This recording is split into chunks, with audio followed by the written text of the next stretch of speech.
धर्मराज युधिष्ठिर कहने लगे कि हे भगवान, आश्विन कृष्ण एकादशी का क्या नाम है, इसकी विधि तथा फल क्या है, सो कृपा करके कहिए। भगवान श्री कृष्ण कहने लगे कि इस एकादशी का नाम इंदिरा एकादशी है। यह एकादशी पापों को नष्ट करने वाली तथा पितरों को अधोगति से मुक्ति देने वाली होती है।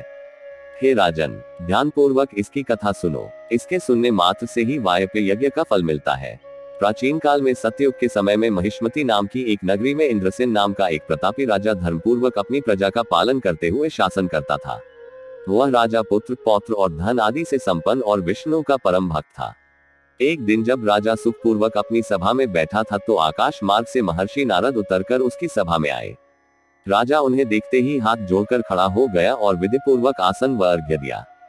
सुख से बैठकर मुनि ने राजा से पूछा कि हे राजन, आपके सातों अंग कुशल पूर्वक तो है, तुम्हारी बुद्धि धर्म में और तुम्हारा मन विष्णु भक्ति में तो रहता है।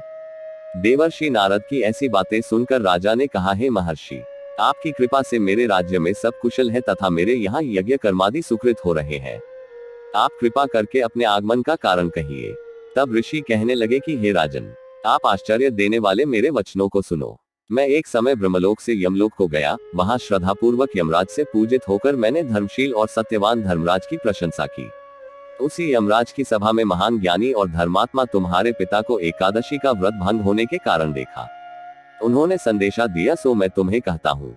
उन्होंने कहा कि पूर्व जन्म में कोई विघ्न हो जाने के कारण मैं यमराज के निकट रह रहा हूँ। सो हे पुत्र, यदि तुम आश्विन कृष्णा इंदिरा एकादशी का व्रत मेरे निमित्त करो तो मुझे स्वर्ग की प्राप्ति हो सकती है। इतना सुनकर राजा कहने लगा कि हे महर्षि, आप इस व्रत की विधि मुझसे कहिए। नारद जी कहने लगे, आश्विन माह की कृष्ण पक्ष की दशमी के दिन प्रातः काल श्रद्धापूर्वक स्नान आदि से निवृत्त होकर पुनः दोपहर को नदी आदि में जाकर स्नान करे। फिर श्रद्धापूर्व पितरों का श्राद्ध करे और एक बार भोजन करे। प्रातः काल होने पर एकादशी के दिन दातून आदि करके स्नान करे। फिर व्रत के नियमों को भक्तिपूर्वक ग्रहण करता हुआ प्रतिज्ञा करे कि मैं आज संपूर्ण भोगों को त्याग कर निराहार एकादशी का व्रत करूंगा।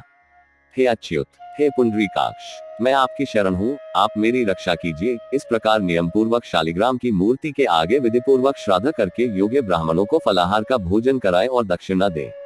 पितरों के श्राद्ध से जो बच जाए उसको सूंघ कर गौ को दे तथा धूप, दीप, गंध, पुष्प, नैवेद्य आदि सब सामग्री से ऋषिकेश भगवान का पूजन करे।